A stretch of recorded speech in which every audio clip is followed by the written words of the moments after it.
watching a global celebration of all things Notre Dame, where we invite you to watch, connect, give, and vote. This is Notre Dame Day, live from the La Fortune Student Center. Good morning. Welcome back to Notre Dame Day. If you're just joining us for the first time, welcome to hour number 14 of Notre Dame Day. We're nearing the halfway mark of this global celebration of the University of Notre Dame. And if you're back for our 14th hour from previous hours, thank you so much. We promise that this hour's broadcast will not disappoint. My name is Abby Wellner. I am a 2005 graduate of the University of Notre Dame. I'm here at the La Fortune Student Center on the Notre Dame campus, just a few yards away from the university's main building and its iconic Golden Dome. This will continue to be our broadcast home for the next 28 hours. Actually, it's not 28 hours, we're just 14, I guess, 14 and a half hours, as we celebrate all things Notre Dame with students, parents, friends, and fans around the world. And some of those fans are people like my dad and my brother, both Domers, Dr. David Wellner from the class of 1974, Adam Wellner, class of 07, and his wife, Carrie Wellner, class of 07 as well. Good morning, everybody. We are making history here today. No other college or university has ever attempted 29 straight hours of broadcasting live, so only at Notre Dame would you see something like this. We are bringing you the stories of great students and great teachers, inspiring programs, and life-changing research. We are bringing you stories from the community of faith and friendship that is growing every single day at Notre Dame that we're all so blessed to be a part of. This hour, we will be visiting with Anna Thompson, the Executive Director of the DeBartolo Performing Arts Center. We also have an exclusive video chat with the Notre Dame Club of Minnesota. We will also visit with the directors of admission and financial aid. So those of you dreaming Domers right now, if you're thinking about applying to Notre Dame or wondering how to pay for a college education, you'll want to stay tuned for all of that. But first, let's go to our Notre Dame reporter, Amanda Starantino. Amanda, it looks like you're at a pretty hopping place this time of day. Tell us where you are. Yeah, it is pretty great over here.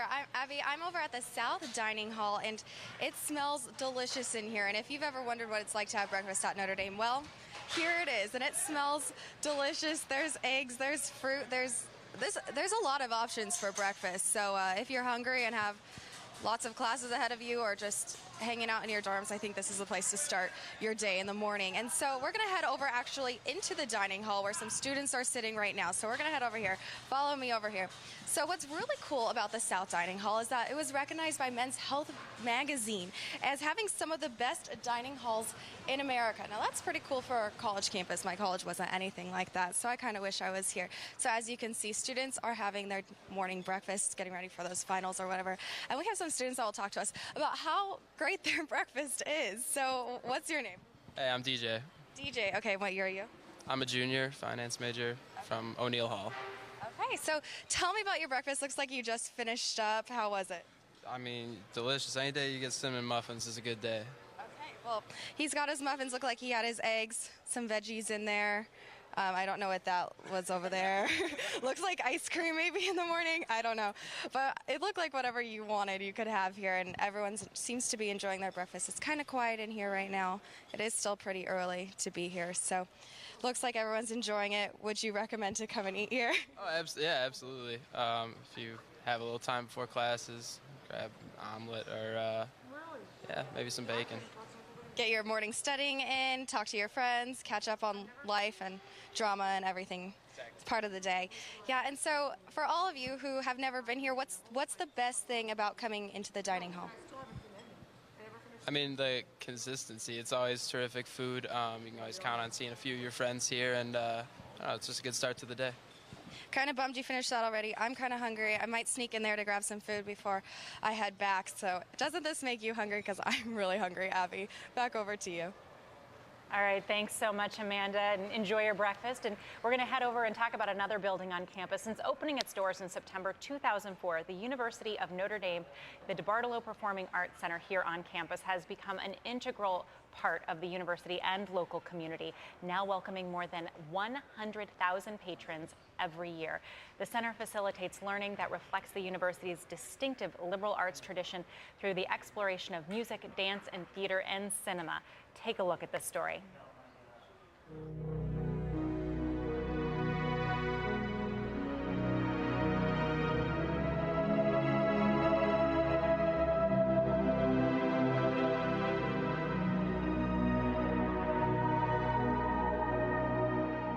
believe human beings, we are all the same. Our differences is our cultures, our languages, yes, our religion and political belief, but movement is a common universal language, extremely powerful. The work that I'm interested in doing, it is about the relation and interaction between the human body and the architectural environment, how it is affecting us, not only socially, but emotionally and physically. At the end of the day, we are very fragile, we are very vulnerable, but we are very powerful. The merge of education and arts is fantastic, is actually so important into a university. The most important thing for me is to have our audiences be transformed. And for me, that means they have to find something that speaks to their soul, and that's different for every person that walks into the DeBartolo Performing Arts Center. And the biggest way we do it is through our educational programs, because then we reach them where they live. We go out into the community, we go into the classroom, and we bring them to the performances. And that's how we want them to be transformed. We come from a very disciplined background in mechanical engineering, where we're really thinking about making it work physically. So it was really fun to sort of dive into the creative side of that. In engineering, the example they always give us is a car. This is how the car works, or this is how the robot works. But with working with Diablo, we got to see how it worked with performing arts and dance in a more creative aspect, rather than the technical side that we're always given as an example. When we commission new works, we often do residencies because we want our students to engage in the creative process with the choreographer or the director or the composer that's making that new piece. But the most important thing is they're making a connection with that artist one-on-one. It's a personal, visceral connection to a living artist on that stage who's been on our campus for a week or longer. Well, we need the arts. The arts for people that does mathematics or geology or medicine or science or technology or engineering or economy. It is part of your global education. And the University of Notre Dame understand that. And it's important here. And so they're challenging the students by bringing professional, into the environment of the university. And that's important. That's crucial.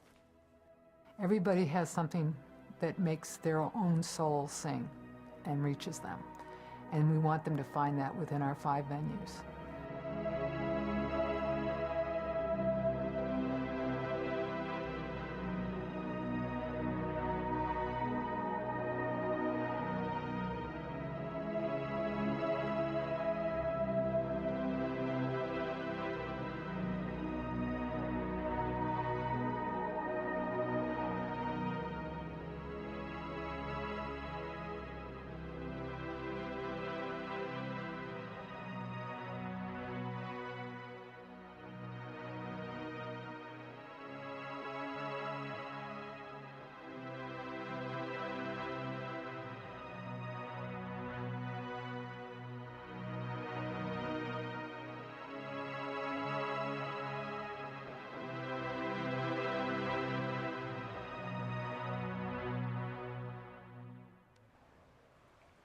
And I am pleased to be joined here in the studio by Anna Thompson, the Executive Director of the DeBartolo Performing Arts Center. Anna, welcome to Notre Dame Day. Thank you so much for joining us. We were just talking off camera. You have an amazing job. I do. It's a great gig. I really do have a good gig. And it is a great gig with the opportunity to create a tremendous vision for the future. Tell me a little bit about your vision for the performing arts here at Notre Dame. Well, when I arrived in 2007, one of the things I thought was very important was to change us from a one-off for performances where the artists would come and spend one night performing and then leave the next day to a place where we did long, extended residencies. We wanted to have the artists interact with our own students on campus and with the community. So the three threads of our mission is to learn, connect, and relate. We want people to learn through our performances. We want them to, from whatever their point of entry is. They may know nothing about the art form. We want them to feel comfortable and come in and try something new, take the risk, and not feel like they have to be all-knowing about an art form, whether it's dance or music, theater, world music, jazz, relatable. Cinema, very accessible. The second is that we want them to connect personally with the artists, and we do that through extended residencies. The video you just saw was Diablo Dance Theater. We have had them 3 times in the last 3 years. We've commissioned a new work each of those 3 years, which they've had the world premiere of on our stage. And then we've had a week of residency with it where the students could interact with them and talk to them about the creative process with the artistic director. In that particular video, you saw our engineering students with their designs for a new set piece for Jacques Heim, the artistic director, where they could propose what they would like to see the company use for their next structural architectural piece. What an incredible way to integrate both the arts and the sciences and two different things. You think engineering and the arts don't necessarily go together, but here at Notre Dame they certainly do. They do. We have a whole project which we call STEM to STEAM, science, technology, engineering, and math, to science, technology, engineering, arts, and math. And we've been working, another example of this is Third Coast Percussion, which is our ensemble in residence. They'll be here for the next 6 years. We've actually submitted an NSF grant with the engineering department, and they've been working on a piece where we have students working for service credit through the Center for Social Concerns, working with 350 fifth graders, and they've been designing and building instruments and learning about sound waves, and they've been building them on 3D printers and laser cutters, and they will be doing a mini concert this spring. And then in the fall, our engineering students have designed an instrument that would be performed with Third Coast Percussion on a piece composed by Glenn Kochi of the band Wilco, which I'm sure our students know. Yes, I'm very familiar. And so Glenn will be here. But I'm familiar. Yeah, people know Wilco. So Glenn will be here to perform with Third Coast Percussion, and our engineering students will see the instrument they created as part of this percussion piece performed upon. So it's really important to us that the students have that interaction with the artists, and that also we bring artists in to work in the classroom, you know, whether it be a theater troupe or we bring a filmmaker in that's talking before or after a film screening, which we have an amazing cinema that's digital, which THX certified. We do 220 screenings a year. We have everything from art house cinema to National Theater Live, in high definition, which is you're seeing West End Broadway shows or New York Broadway shows. We also have the Met in high definition. Where else can you see the Metropolitan Opera for $19? Oh my goodness, yeah, the cost of living in South Bend is certainly a little bit different than it is in New York City. Deal. That's extraordinary. And fifth grade has obviously gotten cooler since I was in way fifth cooler. grade. Yeah. And my next question is one I feel like I could answer myself after hearing you talk about the state of the arts at Notre Dame. It sounds like the state of the arts is pretty strong. It is amazing. And we have, you know, what we do is just the tip of the iceberg in the performing arts series and the cinema series that are put on by the DeBartolo Performing Arts. But the bulk of what we do is our academic support.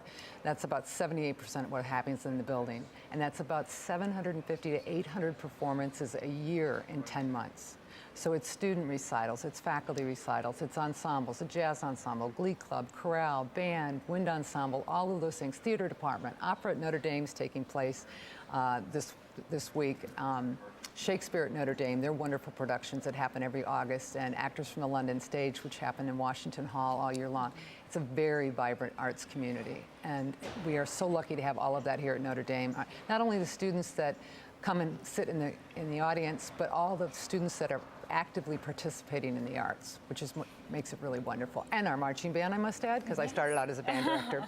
Well, that's an extraordinary thing to tout, that the arts at Notre Dame are really thriving. And I know that this is the beginning of the 10th year for the DeBartolo Center for the Performing Arts. In 2004 is when it opened. I was fortunate enough to attend one of the first classes, a film class in the Performing Arts Center, and I was so fortunate for that. I kind of want to re-enroll now. I'm wondering if I can get a mulligan on my 4 years here. I think you can. Right? I think we can get you in. It's completely doable, right? And I am sure I can find some scholarship that'll support 4 more years to live out the dream at the Performing Arts Center. Well, thank you so much. And before we go, I want to ask you talk about how important the arts are in the connection with the community between the Performing Arts Center and the South Bend community. What role do you, what is the conversation between the two? We're the bridge. When we were built, and that vision from Father Malloy was that we were at the end of the campus, there wasn't anything else. And we are that bridge to the community, and we are the bridge to campus, and we serve both, and that's very important for what we do, that we're part of the town and gown relationship, and it makes what we do very important and very special. I hadn't thought about that being at the end of campus. What an amazing metaphor. Thank you so much. I appreciate your time, Anna. So nice to meet you, and good luck with your next 10 years. Thank you, Abby. All right, thank you so much. And we're going to go now to Amanda. I hear you have some guests joining us from Minnesota. Well, thank you very much, Abby. And as we've shared with you, Notre Dame Day is a global celebration. As we speak, groups are gathering all over the world to celebrate Notre Dame. It's now our pleasure to leave campus and check in with some of our members of the Notre Dame Club of Minnesota, who are leading Notre Dame Day celebration of their own. So where are we celebrating Notre Dame Day? And who's with you guys? Can we see you guys? Hey! Hi. Oh, I see it's a little dark over there, but here we are in downtown Minneapolis, Minnesota. Super excited to be joining the Notre Dame celebration with everybody back on campus. Okay, so Daniel, do you have anybody else with you guys? It's just you in there? Just me right now, yeah. But the whole club of Minnesota is with me in supporting an effigy, so we've been chatting via text and Facebook, so everybody's kind of here with me in the room. Okay, so how many guys are in your club?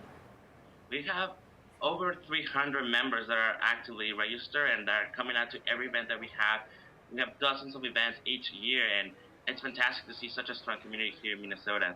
Okay, and Minnesota isn't too far from some of the people we've talked to. How often do you guys get back to campus? You know, I think it really depends, but football games are pretty easy to go back to.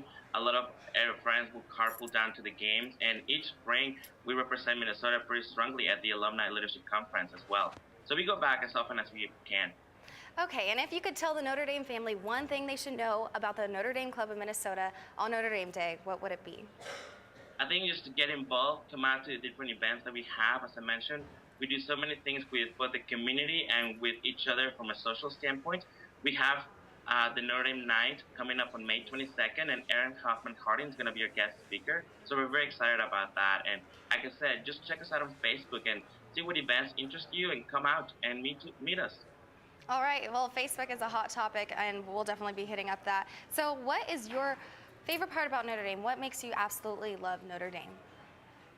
For me, it's the marching band. I had the pleasure to be in the marching band as a saxophone player all 4 years, and that really drives me back to go back to campus and follow the band during the practices on Friday afternoons, as well as the Saturday morning march outs, and then also just the French department. I never acted before, but my senior year I got to do the French play, so French is pretty close to me as well as part of my Notre Dame experience.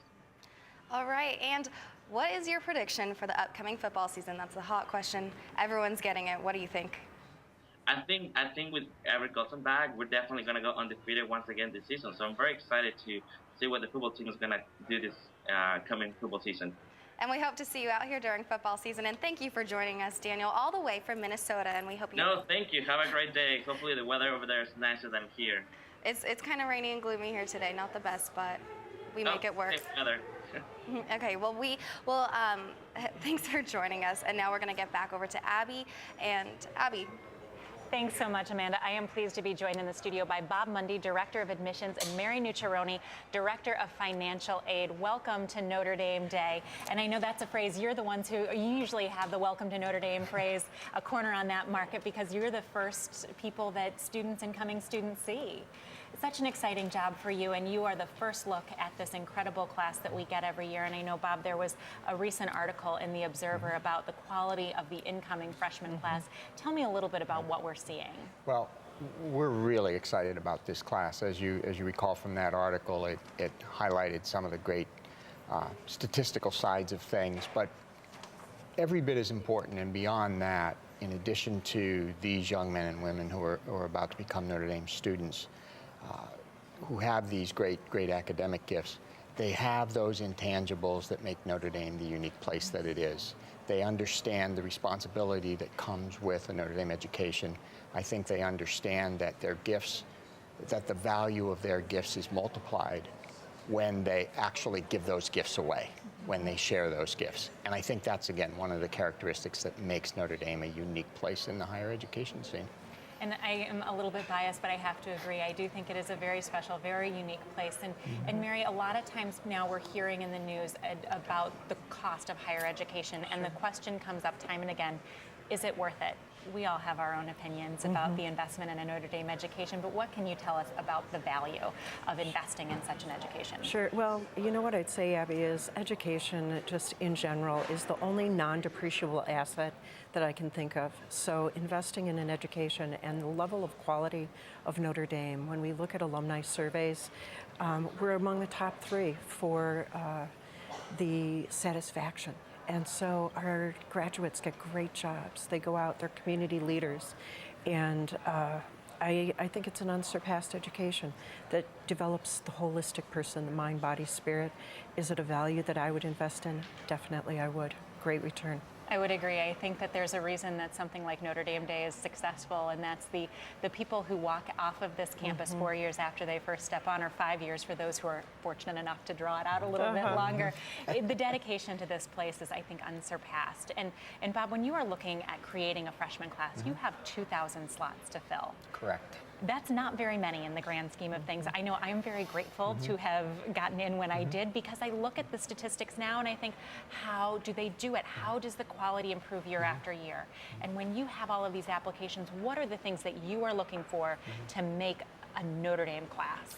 Well, what's happened certainly in the last several years, as we've gotten to a point where the academic measures, if you will, have become so strong that we can now focus on some of those other intangible pieces. Some of that, let's call it a Notre Dame fit. Students who, throughout their high school, seem to have come to understand the special mission of this place and are demonstrating that in their day-to-day lives, even while they're in high school, so that they will be able to match some of the great character of the students who are here, and then again make that lifetime commitment. We've got a phrase in our office that one day becomes 4 years, which then leads to 40 years. And we will often tell families, not just students, because as you know, whole families are drawn in, that this is a 40-year commitment that you're about to get drawn into. And it will be one that you will readily and happily accept. It truly is. When you say 40 years, I'm doing the math really quickly here, and I'm not my major. My dad graduated in '74, so I think it extends beyond the 40 years. It doesn't go away. He graduated in '74. I am '05. My brother and sister-in-law graduated in '07, so it is a family affair. And as we discussed, it is certainly an investment. It is something that you really have to give a part of yourself to and dedicate yourself financially to this possibility. And you, when you are looking, Mary, at financial aid, in providing financial aid to a student, what are you looking for? What is the philosophy that Notre Dame approaches? Sure. Notre Dame has remained committed to several very important values. Remaining need blind, so any student who has the academic ability, regardless of their ability to pay, we are still need blind. We meet full need. We're one of 77 schools across the country. Very few schools anymore meet financial need. And we're blessed to be able to do that because of the generosity of the support of our alumni and friends of the university. The average student is receiving about $30,000 in need-based scholarship assistance. While merit aid is certainly the rage across the country, we've been very purposeful in developing a need-based program as well as a small merit-based program so that we remain competitive across the universe of students who are considering Notre Dame. But the need-based philosophy will remain the core of our program here. And you mentioned the need and the outreach to students. Tell me a little bit, you also talked about the importance of alumni.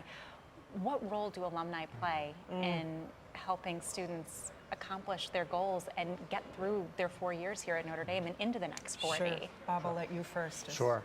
Well, we love to use alumni, particularly recent grads who can speak with students about their experience here. It obviously makes it very relevant from that point of view. And like you, they would make very real those qualities that we see as a Catholic institution, buying into the values of growing your faith while you're growing your intellect, and being able to do that with obviously someone who's experienced it relatively recently, can have a great impact, not just on students, but on parents, because they'll look at someone who's graduated in 2007 and say, wow, she is incredibly impressive and poised and thoughtful and committed to this place. How is it that someone like that is drawn into that commitment? So it's a great opportunity for Notre Dame alumni to get involved and to really help to put your mark, make your mark on classes beyond your own. It's an exciting, that's part of the reason that admissions work for me has been so exciting, because you get a sense that you're helping to shape this institution going forward. And every Notre Dame alum can have a hand in that. And obviously, if interested, we're happy to hear from them. And if interested, happy to hear from them. It's early outreach is a very important part of the Notre Dame experience and becoming involved. I remember sitting down when I was in 8th grade, looking at my high school career, and I was fortunate to have parents guide me through that process. Not everyone is as lucky to have people who are as well informed guiding them. What is your advice to those who are just embarking on looking at the next 4 years? When do they start, and what do they do? Boy, I think you do want to create a balance. I think you want to learn about yourself. You have to think about yourself. My belief about the college selection process is that if you do it well, you'll actually learn a great deal about yourself while you're learning about various colleges. You'll challenge some assumptions about what you think your college choice, what you think your college major might be. And that will change, and that's perfectly normal. That's the beauty 7 of... times. Yeah, 7 times. exactly, 7 times. And I'm still doing okay. I'm employed. My parents got me through. Right. And as you note, that process doesn't necessarily have a finite end to it. So to students who are contemplating this, say, make sure you understand yourself. Try to understand your interests, your academic interests, your extracurricular interests, your spiritual interests. What sort of place do you want to spend your undergraduate years? Undergraduate college opportunities and really should be 4 of the best years of your life, growing intellectually, growing socially, personally, spiritually, that you want to make sure you're at the right place for you. And you're going to challenge yourself as you go through that process. So try to understand what it is you're hoping for. All right, and when do you start looking financially at the journey? You know, it's never too early, but it's also never too late.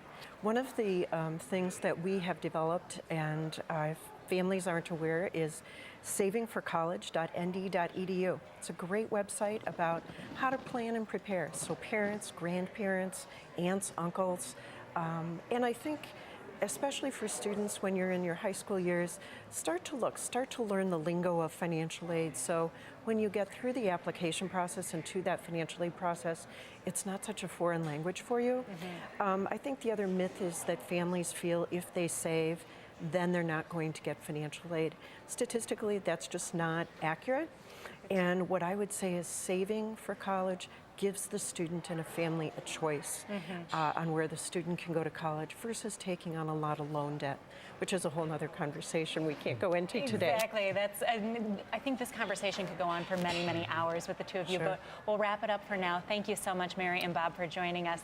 I'm very envious of those 2,000 kids. You've had the great power and joy of selecting and the journey they have ahead. Thank you both. Thank you. And now we're going to take a look at what representatives from the student activities, we're going to check in with them. But first, take a look at this great story about how Notre Dame students are building bridges literally around the world. When I was 9 years old, political violence forced my family to flee Colombia. We left behind everything we had and everyone we knew.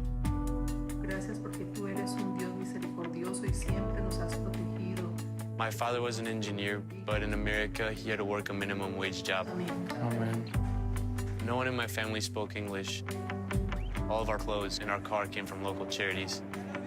Without the goodwill of others, we would not have been able to get through those tough times. And that's something I've never forgotten. Luis Llanos is a mechanical engineering major at Notre Dame and a member of ND Seed, a chapter of Bridges to Prosperity, a nonprofit organization that builds bridges in impoverished areas. In lots of rural communities, rivers rise and flood and isolate people for weeks at a time. Children can't get to school, and families can't get the medical care they need. Since 2008, ND Seed has built bridges in Guatemala, Honduras, and Nicaragua. Notre Dame undergraduates fundraise the cost of the entire project, as well as lead the design and 6 to 8 week construction process. Going down there and having something start up as an idea, as a design, and then being able to work to something so concrete was so satisfying for me. It's not just 7 students going down to a community to build a bridge for them. They're building a bridge with them. El puente es una gran cosa. Ahora pues pueden mis hijos cruzar sin temor que el río se me lo vaya a arrastrar. When people ask me what I am most proud of in my life, I can always take out my phone and show them a picture of the bridge. It taught me that I don't have to wait to graduate to make a real difference in people's lives. The University of Notre Dame asks, what would you fight for? Fighting to build bridges. We are the Fighting Irish.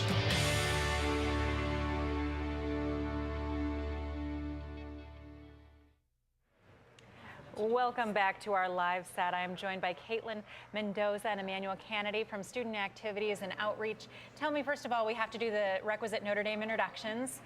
Your name, which we've already got, but tell us a little bit about where you are from and where you're living now on campus and your major.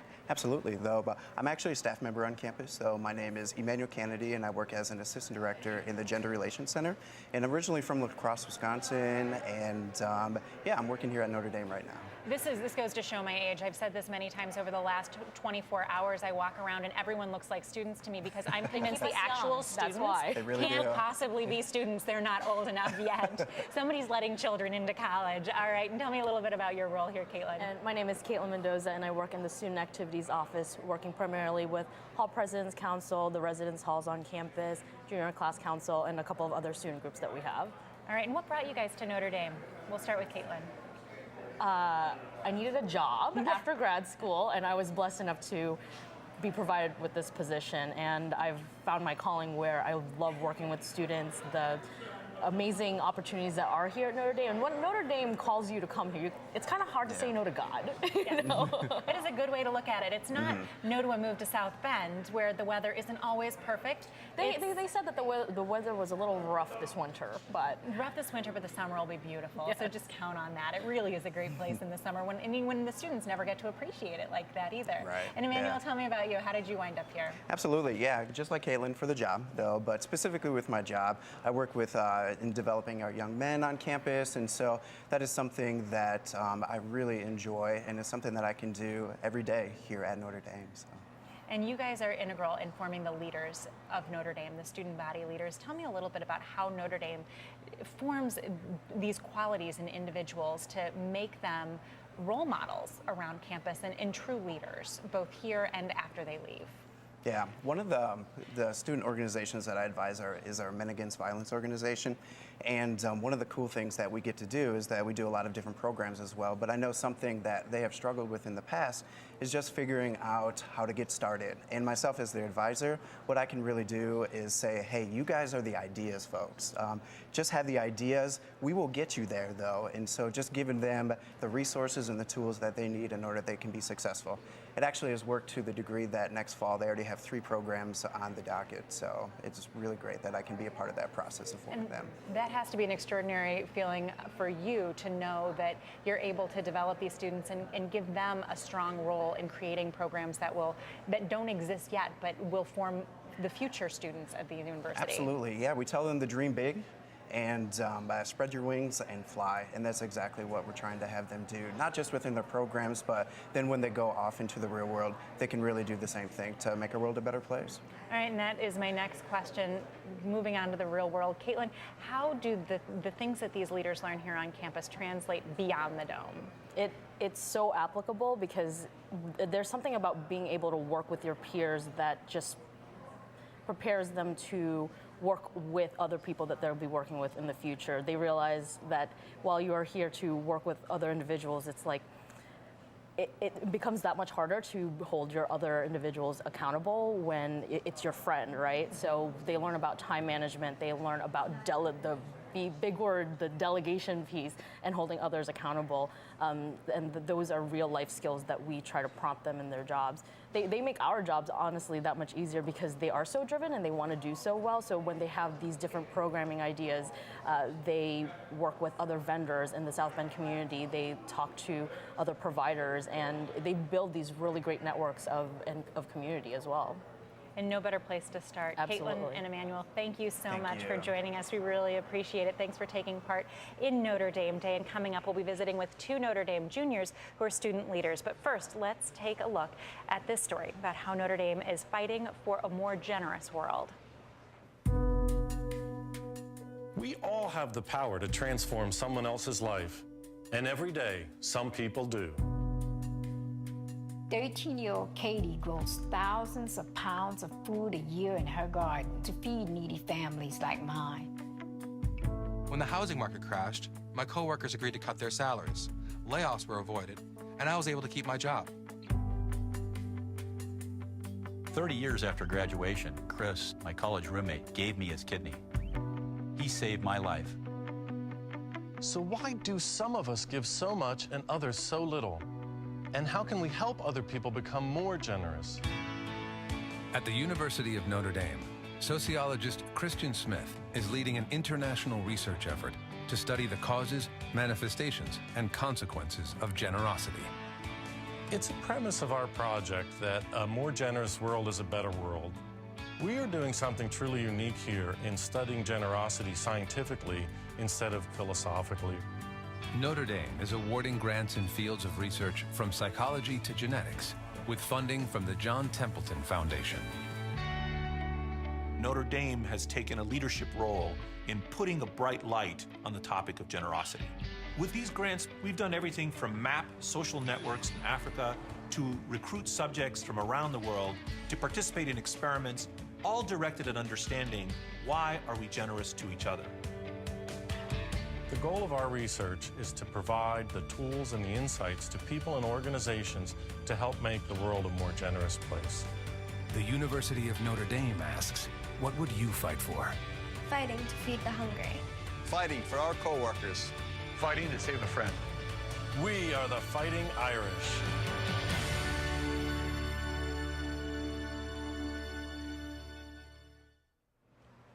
And I'm here with 2 Notre Dame juniors, Michael Wida and Kathleen Clark.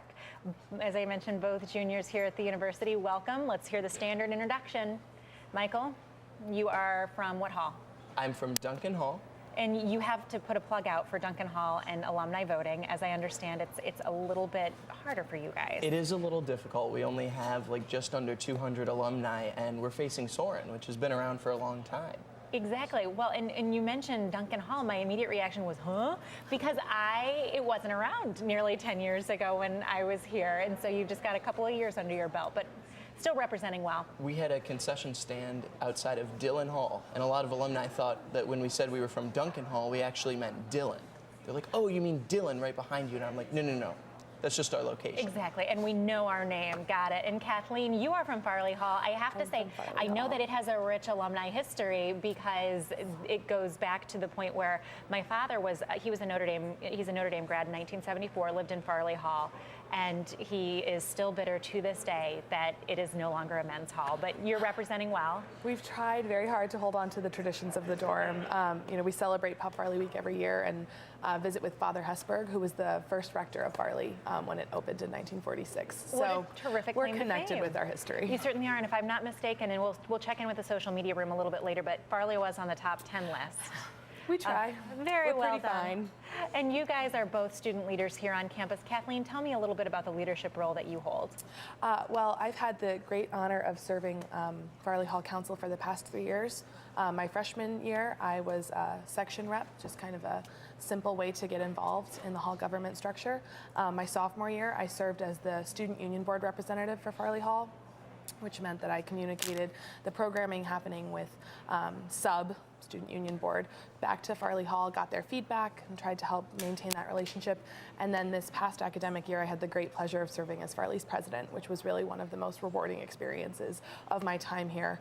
And for the next academic year, I'll be serving as one of the co-chairs for the Hall President's Council, overseeing all of the hall presidents along with my friend Michael. Wow, and such an enormous amount of work to take on in addition to your academic responsibilities. Michael, tell me a little bit about your leadership role. So I followed a similar path. Being co-chair means that I was Duncan's Hall president last year, and so I had the honor of serving Duncan Hall from April 1st to March 31st. Before that, I was an academic commissioner in the dorm and very involved in Hall Council through that. So. All right. And Kathleen, what has Notre Dame taught you about leadership? In all honesty, I think Notre Dame has taught me that the best way to be a good leader is to be accessible and approachable. I find that when you have a positive attitude and people are comfortable speaking with you, you can get a lot more done than if you just are constantly bringing down the hammer. And it's given me a lot of opportunities to forge a lot of wonderful relationships with my fellow student leaders and those I'm leading. And the great philosophy, you do accomplish a lot more with a smile than a frown, to put it very simply. I remember that from advice from when I was a small child, but it holds true throughout your collegiate years and into the real world. And do you, Michael, feel like you have had an impact on the Notre Dame community in your years here? I think so. You know, Duncan was fortunate enough to win Men's Hall of the Year this year for all of our programming. I think this past year in Duncan has been a phenomenal one. We've been inclusive of everybody who's in the hall. You know, no matter who you are, no matter what time you get back to the dorm and what else you're involved in, there's a spot for you at Hall Council, at Duncan Mass, at our Thursday Man Hour series. There's something in Duncan for everyone. And you guys talk a lot about what roles you are able to play in forming the student body. What role has or what impact has the student body had on you? Kathleen, I'll start with you. In all honesty, and this is something I say all the time and people get kind of tired of it, I just think it's such an honor and a privilege to be able to be part of this fantastic student body. Notre Dame is, in my experience, proved itself to be very unique in that the student body is constantly surprising me, and I think being surrounded by undergraduates pursuing a bachelor's degree at the University of Notre Dame is a unique opportunity, and I really enjoyed my time here. If people are getting sick of hearing it now, imagine what it's going to be 10, 20, 30 years from now, because it won't ever stop. That mentality, I can promise you, will stay with you, because I have it 10 years out, and I anticipate it will stay with me for a good long while. And Michael, how about you? What impact has the student body had on you, has the Notre Dame experience had on you? I would say that it's definitely changed me. It's caused me to be a lot more open to growth. When I first got here, I think I was a lot more quiet, a little more reserved, but you know, I stepped up and I said, yes, I'll serve as academic commissioner, and then ran for election as Duncan's president. And just the level of growth that I've been able to experience. I can now go up to anyone in Duncan and say, hi, I'm Michael, you know, how are you? And that's something that I wouldn't have seen myself doing 2.5 years ago. And it sounds so simple, but that is something that is so valuable. And it's hard for a lot of people to come out of their shell and learn to step up to the plate. And what advice would you have for people who are maybe a little bit more nervous about coming in to their freshman year at Notre Dame? And of course, you know, we hear a ton about the athletic opportunities here, but there's so much more. What advice would you have on getting involved? I would say just try something. I still get emails from a couple of clubs that I signed up for freshman year before I realized that it didn't quite mesh with my interests. And through signing up for all these clubs, I was able to find a couple that I was passionate about, whether it was parliamentary debate or Hall President's Council. And so I think just trying something will lead you to finding your passion here at Notre Dame. And how about you, Kathleen? I would say don't be afraid to pursue what you love, and that a lot of things are compatible here at the university.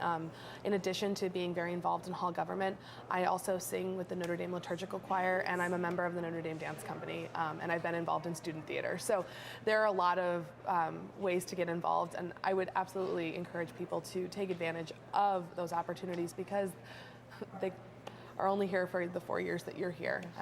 I don't really anticipate joining a TAP group after graduation. There are so many opportunities after you graduate to join TAP groups, though. And it's cool. I mean, all of these things are all student run, and it's just really a wonderful opportunity to, as Michael was saying, grow. And I think my biggest advice would just be to say, don't be afraid. You know, jump right in, and the Notre Dame student body will welcome you with open arms. Thinking back to Fresho, would you ever have guessed that you guys would be in the roles you are now as juniors? I would never have guessed it.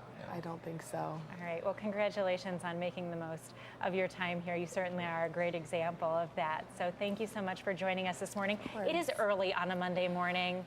Tell your friends that they owe you something for not being here with you. they should be off and cheering you on. But thank you guys so much for joining us. And before we shut down this hour, we're going to head over to the social media hub and check in with Amanda. She's in the Notre Dame Day Command Center. Good morning, Amanda. Good morning, Abby. And we still got all our hats on. I got some leprechaun ears going over here. And in the Command Center, it seems that everything is happening over here, and they're keeping up with everything going on that you are watching at home right now, wherever you are at. And with us, we have Wendy Angst, Jonathan Ratartha, and Sarah Liebscher. So I'm going to hand it over to them, and they're going to talk to you about what's going on here. All right, good morning. We're here at the Command Center for Social Media, and on my screen here, we're watching some exciting trending happen. If you see right over here on the far side of our graph, all of the content is starting to trend up, which means that the Notre Dame family is waking up and starting to tweet and share more through social media. So we're watching what's happening over here on Pinterest. We have some great boards that are being shared and communicated on. And the way that you can get involved is start tweeting and hashtag ND Day and go to our website, which is NotreDameDay.com, and you can get involved by giving and voting and helping us continue to trend things up. So I'll turn it over to Jonathan, and he'll tell you a little bit more about what we're seeing on the Twitter boards. Thanks, Wendy. Big thanks to Wendy. Everybody else has been helping out these last few hours. I tried to get some sleep, but I'm way too excited because it's Notre Dame Day. We're just getting rolling. Thanks to all of you for tuning in from around the globe. I mean, we have viewers right now in the United Kingdom, India, Pakistan.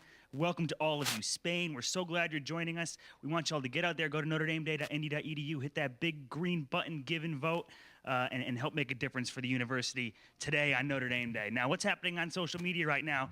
We know we brought you it last night, but we're ready for our next final 3 countdown. We know you've been following us on Proud to Be ND on Facebook, Twitter, Instagram, Pinterest.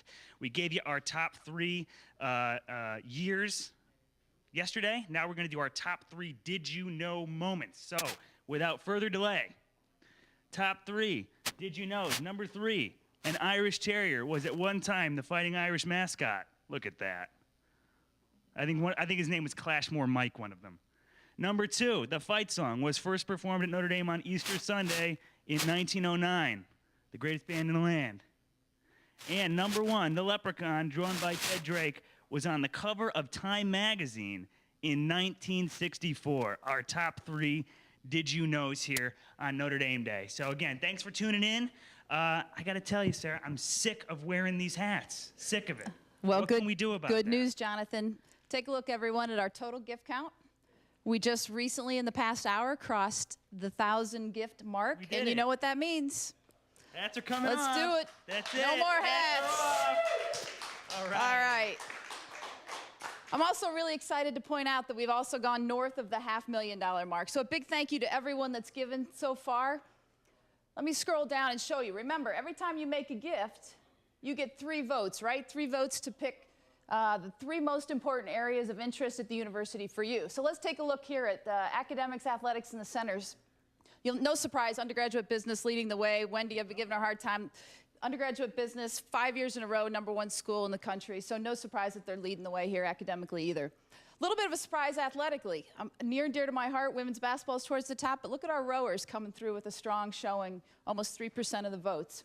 Center for Social Concern, again, no big surprise there. They do great work. And Colorado Springs with a strong lead from the club's perspective. Now, student life, I got to make note of this. Look at our top 5. Ladies, you need to wake up, get on your computers, and start voting. We've got 5 men's dorms leading the way. All right, so I expect something a little different here as we go forward. All right, before we finish, let me scroll all the way down and show you the overall leaderboard. I think what's most exciting about this is that you see a great mix, right? This is what makes Notre Dame special. You see financial aid, you see student life, the academics, and you see athletics, all within those top 4 or 5 spots. So with that, I'm going to throw it back to you, Amanda, and take that. Let me just say one last thing.